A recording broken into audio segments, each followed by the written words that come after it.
Hello and welcome to my Neverwinter video, the Trickster Rogue. If you are coming from like one of my previous videos, cool. If you're finding this just out of the blue, awesome. In this video I'm going to go over the general purposes of the Trickster Rogue. It is like most rogue characters in MMOs or Thief or whatever you'd like to call it. It is highly based on DPS. It has heavy crits, fast attacks.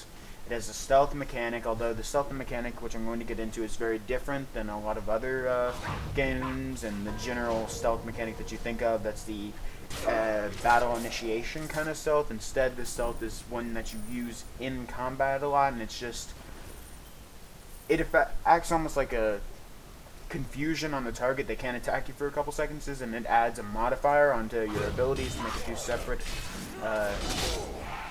like functions, be that like having the actual damage come sooner in the animation, or having a higher range, or even just always being guaranteed crit. What I'm going to show you hopefully will give you, if not a perfect, a good enough idea of what the Trickster Rogue in this game is to be able to play it for yourself if you decide to play this game, or if you're thinking about creating another character and you already have the game. I'm also going to be showing you two of the daily abilities. If you haven't seen anything else on Neverwinter, what the daily abilities are is they're the only resource management skill that the characters have. There's no actual mana or energy or anything like that. It's all cooldown related, but as you see, that was my first encounter ability, or hotkey. That's a daze. That's my second one, which is a just heavy hit, and I was in stealthing, so it was a critical as well. I have two at-will abilities, which are my right and left click, and those are immediate, like, fast action abilities. That's basically the equivalent of an auto attack, except I'm the one that controls when it happens, and a dagger throw. What you see right here is my first daily ability as well. That's a just I dash around the area and cut everybody up. That's not the one I generally use, but it's just really cool looking, and it's good for just the purpose of damage to like a spread amount of targets. But the one I usually use is this one right here, which is much not better, but preferred for me. That ability you just saw there is another one I have, and it just pops me behind the target and does a battle, like, I believe the term is combat advantage strike on them. That's when it's in yellow, and then the crit is when it has the little like lightning strike behind it. As the rogue, you get a lot of advantage stuff just between stealth and everything else.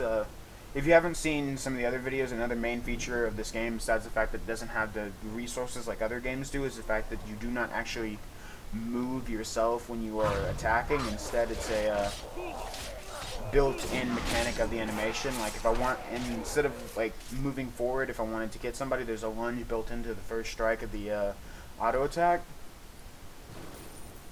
which I went over in one of my other videos as well. As you can see here, I'm not sure if this person is running or just trying to gather up a bunch of people for farming insignias that you can turn into one of the vendors for items.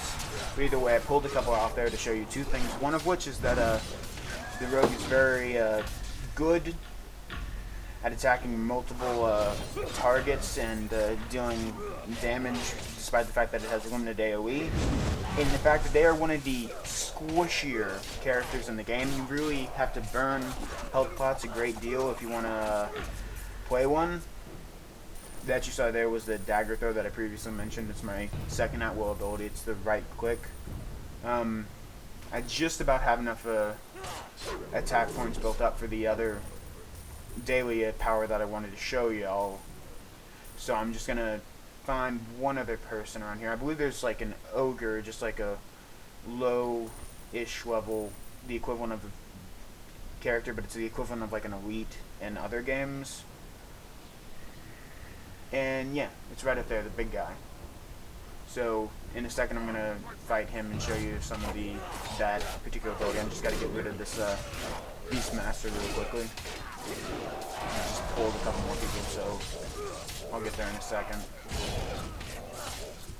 But this is my favorite class in the game. I like it much more than the Control Wizard. It's not necessarily a question of flow as just simple how much I enjoy it. It's very fast paced. It's very all over the place. And what this daily power that I'm going to show you does is it puts me into this kind of like reverse color kind of thing. And what the actual mechanic is that one, it increases my damage by 40%. Normally it would be only 20%, but I have it upgraded to rank 2, and that's what gives me another 20%. At rank 3, it's another 20%, granting a total of 60. And then the other thing it does is it greatly increases my stealth meter, which is that little left purple thing you can see right there. And like I said earlier, stealth is not the same as it is in other games. It's more of an in-battle mechanic instead of a battle initiation mechanic, is the best way to describe it. But that's really all I have to show you about this. Here's just the rundown of all the powers that you get. I'm going to scroll through all the ones that I have at this point, or could have. I'll show you the rest. You can look those up if you so desire. Pause the video if you want to read the little tooltip under it. This is the feats page, the equivalent of like what talents would be in another game. And it's kind of general compared to everything. It's very similar. There's the high crit one, there's the survivability one, and there's the one that's more stealth based. It gives a kind of in-depth little summarization of the characteristics of the Paragon like sect, which is what they call it in the game. So I think that's about all I need to talk about. I think this guy's gonna tag me in. Yep. So I'm just gonna finish these guys up, and I think I'm going to end the video about here. I hope it was informative, and if not, I apologize. That's about it. This is EGI signing out. Didn't you end all your videos a different way?